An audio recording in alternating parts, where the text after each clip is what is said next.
अस्सलाम वालेकुम, मेरा नाम है उस्मान कुरैशी। हाज़िर हुआ हूँ मैं स्मार्ट सिलेबस सीरीज़ की एक और वीडियो के साथ। वीडियो नंबर 7 आज नज़र डालेंगे इंग्लिश के स्मार्ट सिलेबस के ऊपर। तो शुरू करते हैं। यहाँ पे जो यूनिट नंबर दिए गए हैं, यूनिट नंबर 5, 8 एंड ये जो है वो एक्सक्लूड कर दिए गए हैं आपकी इंग्लिश की किताब में से। ठीक हो गया जनाब? तो दोबारा मैं कह रहा हूँ कि ये जो यूनिट्स और पेज नंबर आपको दिए गए हैं, ये आपकी जो इंग्लिश की किताब है, उसमें से एक्सक्लूड कर दिए गए हैं। अब नज़र डालते हैं नीचे, इसकी जो पेयरिंग स्कीम है, जो कि स्टूडेंट्स के लिए बहुत ज़्यादा इंपॉर्टेंट होती है। तो जनाब टोटल आपको 75 नंबर का पेपर होगा इंग्लिश का, 19 नंबर का ऑब्जेक्टिव यानी कि एमसीक्यूज़, 56 नंबर का 56 मार्क्स का आपका होगा सब्जेक्टिव यानी कि लॉन्ग और शॉर्ट क्वेश्चंस का। जो टोटल टाइम यहाँ पेपर का वो 2.5 घंटे होगा जी। 20 मिनट दिए जाएँगे एमसीक्यूज़ के लिए, 2 घंटे 10 मिनट दिए जाएँगे शॉर्ट और लॉन्ग क्वेश्चंस के लिए। एमसीक्यूज़ के ऊपर नज़र डालते हैं जी। टोटल 19 एमसीक्यूज़ पूछे जाएँगे। 1 नंबर का 1 एमसीक्यूज़ होगा, 19 नंबर बनाएँगे आपको। और क्या कंपोज़िशन होगी ये देखते हैं जी। Choose the correct form of the verb and fill up the bubbles. ठीक है जी।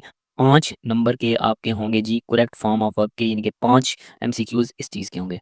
फिर इसमें क्या पूछा जाएगा जी, जो आपके करेक्ट दी स्पेलिंग, ठीक है? 4 मार्क्स के यानी कि 4 एमसीक्यूज़ होंगे, जिसमें आपसे पूछा जाएगा कि इसमें जो है ना स्पेलिंग को करेक्ट करें। और ये कहाँ से पूछे जाएँगे? यूनिट नंबर 1, 2, 3, 4, 6 में से, प्लस जो आपका रिव्यू 1 एक्सेप्ट यूनिट 5 क्वेश्चन, ठीक है जी? इसमें से पूछे जाएँगे। 2 नंबर यहाँ से बनेंगे आपके, क्योंकि टोटल 4 नंबर का है। और यूनिट नंबर 7, 9, 11 प्लस रिव्यू 2 जो है, और इसमें से एक्सेप्ट 8 और 10 क्वेश्चन के, ठीक है? यानी कि रिव्यू 1 में से जो कह रहा है कि 5वाँ यूनिट के क्वेश्चन उसको एक्सेप्ट कर देना है, छोड़ देना है, ठीक है? इसके अलावा कह रहा है। और 8वें और 10वें यूनिट के क्वेश्चन को अलावा, ठीक है? 7वें, 9वें, 11वें और रिव्यू 2 में से 2 मार्क्स के यानी कि 2 एमसीक्यूज़ बनेंगे, ओके? सी पार्ट जो है ये एमसीक्यूज़ के ऊपर ही हम अभी हैं, ठीक है? तो ये शॉर्ट क्वेश्चन के ऊपर नहीं है, अभी तक हम एमसीक्यूज़ की बात कर रहे हैं। Choose the correct meaning of underlined word and fill up the bubbles. तो 5 नंबर का 5 एमसीक्यूज़ होंगे, जिसमें आपने करेक्ट मीनिंग को अंडरलाइन जो है ना, वो करना है और उसका बबल आंसर शीट के ऊपर फिल करना है जो आपको दी जाएगी। तो इसकी कंपोज़िशन क्या है जी? 1, 2, 3 और 6 यूनिट में से आएँगे, प्लस रिव्यू 1 और 2 नंबर का एक्सेप्ट छोड़ देनी है, उसी तरह जिस तरह सेक्शन बी में था कि एक्सेप्ट यूनिट 5 क्वेश्चन, यानी कि 5वें यूनिट के क्वेश्चन के अलावा यूनिट 7, 9, 11 प्लस रिव्यू 2 में से क्या जी 3 नंबर का आपका बनेगा। इसमें से अगेन आपने छोड़ देना है क्या, यूनिट 8 एंड 10 के क्वेश्चंस को। 5 नंबर यहाँ से हो गए, 4, 9 और 5, 14, कितने बच गए जी 5 नंबर, तो वो आएँगे choose the correct option according to the grammar. तो ग्रामर के लिहाज से आपने करेक्ट ऑप्शन चूज़ करना है। 5 नंबर का 5 एमसीक्यूज़ इसके बनेंगे। Entire text book of English 9 यानी कि पूरी जो आपकी इंग्लिश की टेक्स्ट बुक है ना, उसमें से आएगा एक्सेप्ट जो कि छोड़ना है 5वें, 8वें एंड 10वें। इससे इस यूनिट से इसमें से नहीं आएगा। Plus English grammar and composition का जो 9th से 10th तक है, ठीक है? उसमें से भी नहीं आएगा। ठीक हो गया जनाब, ये 19 नंबर के आपके एमसीक्यूज़ मुकम्मल हो गए। सब्जेक्टिव टाइप के ऊपर आते हैं। This section will contain 7 short answer questions. Each short answer question will be asked from the exercises of the text book. The detail is as follows. ये आपके लिए अच्छा हो गया कि आपको जो शॉर्ट क्वेश्चन पूछेगा इस सेक्शन में से, क्वेश्चन 2 में से, ये आपकी जो टेक्स्ट बुक है ना, उसकी एक्सरसाइज़ेज़ में से ही पूछेगा, जो चैप्टर्स इंक्लूड हैं उनमें से। टोटल क्या कह रहा है जी, कितने आपसे पूछेगा? 7 शॉर्ट आंसर क्वेश्चंस, और आपने करने कितने होंगे? 3, ठीक है? और 2 नंबर का एक है, 6 नंबर आपको यहाँ से आ जाएँगे। तो देखते हैं जी, इसको फर्दर पार्ट ए होगा, एनी 3 आउट ऑफ 5 क्वेश्चन आपने करने हैं, ठीक है? टोटल ये चूँकि इसका दूसरा पार्ट भी है ना, तो इसलिए यहाँ पे ये आ रहा है। तो थोड़ी-सी अगर आपको कन्फ्यूजन हो रही है, तो जब हम मॉडल पेपर देखेंगे ना, तो आपको बेहतर तरीके से क्लियर हो जाएगा। तो अभी आपने परेशान बिल्कुल भी नहीं होना। इस बात की खुशी करनी है कि ये जो शॉर्ट क्वेश्चन है ना, ये आपकी टेक्स्ट बुक की एक्सरसाइज़ से पूछे जाएँगे।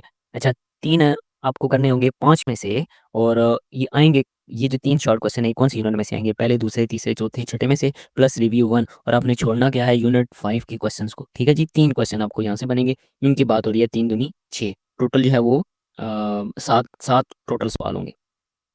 अच्छा जी, जो इसका बी पार्ट है, वो क्या कह रहा है जी? Any one out of 2 question the content is as follows.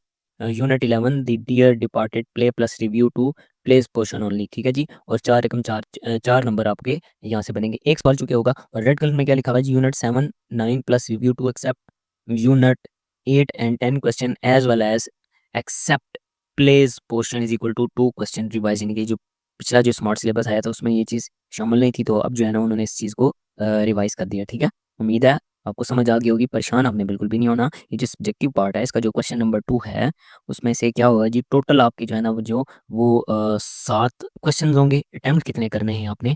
3 करने हैं, 3 दूनी 6 आपके यहाँ से बन गए, और 1 क्वेश्चन आप पूछा जाएगा, टोटल 2 होंगे, 2 में से 1 क्वेश्चन आपने करना है, वो 4 नंबर का, और वो कहाँ से पूछा जाएगा? Unit number 11 the dear departed play है plus review two plays portion only, ठीक है, सिर्फ रिव्यू टू का जो प्ले पोर्शन है उसको आपने तैयार करना है। क्वेश्चन नंबर 3 है जी, translate any two of the following paragraphs into Urdu, rewrite into simple English. में ये आपने करना है जी, कोई से भी 2 आपने करने हैं, ठीक है? तो 4 नंबर का 1 होगा तो 4 दूनी 8 नंबर आपको यहाँ से मिल जाएँगे, ठीक हो गया? तो आएगा कहाँ से? यूनिट 1, 2, 4, 6 में से 2 पैराग्राफ और यूनिट जो है वो 9 में से 1 पैराग्राफ आपका आएगा, ठीक हो गया जी? टोटल 3 हो गए, इससे पता चल रहा है 3 पैराग्राफ में से 2 पैराग्राफ हमको करने पड़ेंगे। Right down the summary of the poem, question number 4 है, या तो समरी लिखें या स्टैन्ज़ा को एक्सप्लेन करें, ठीक है जी?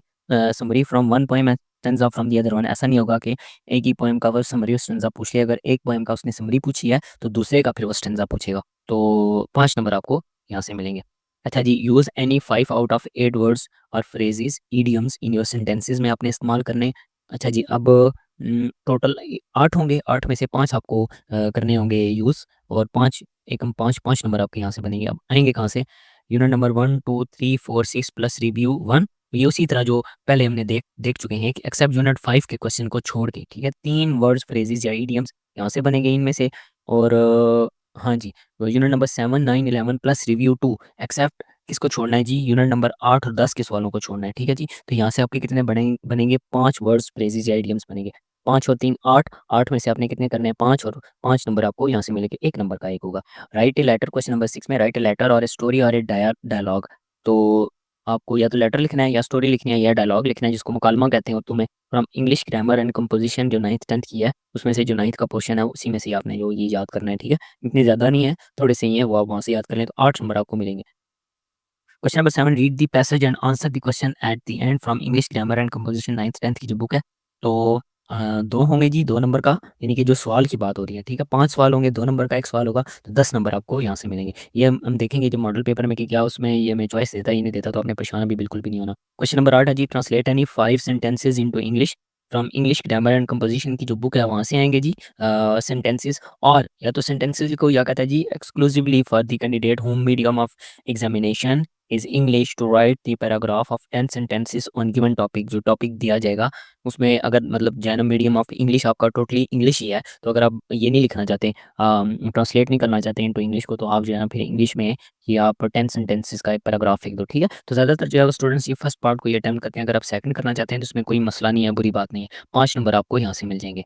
Change the voice active passive voice जी from English grammar and composition की, ये 5 नंबर का होगा, 5 होंगे, 1 नंबर का 1 होगा, 5 नंबर आपके यहाँ से बनेंगे। टोटल आपके जो है वो 75 नंबर पूरे हो गए।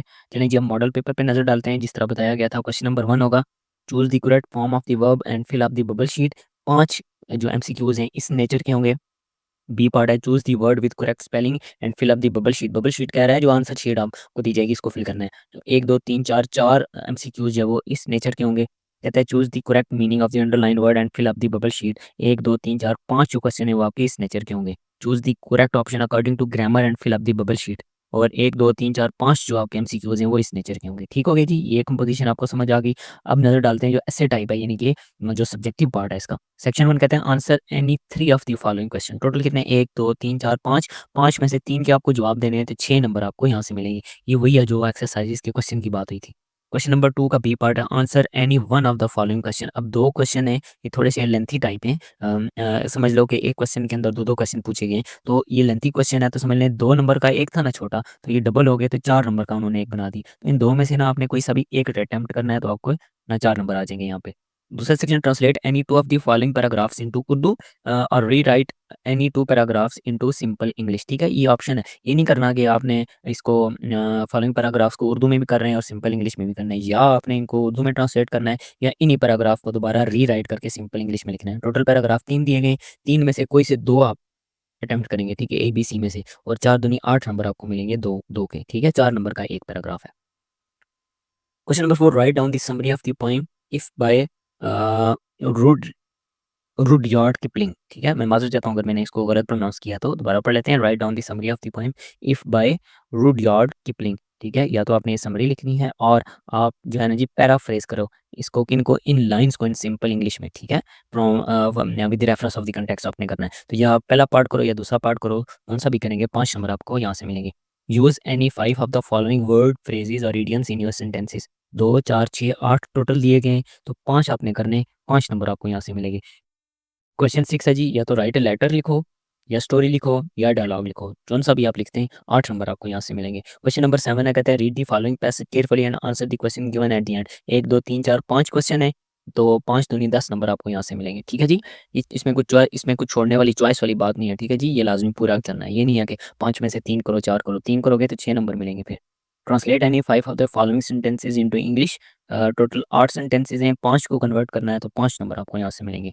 अच्छा, कहता है जी alternate question for foreign English medium candidates, को बाहर के बच्चे पढ़ रहे हैं या इंग्लिश मीडियम टोटली इंग्लिश बोलने वाले, वो क्या करते हैं, वो कहते हैं जी आप क्या करो कि write 10 sentences about how to keep our town clean, या ये लिखो, ठीक है जी। उसकी जगह इसका मैं कह रहा हूँ, क्वेश्चन नंबर 8 की बात हो रही है, ठीक है।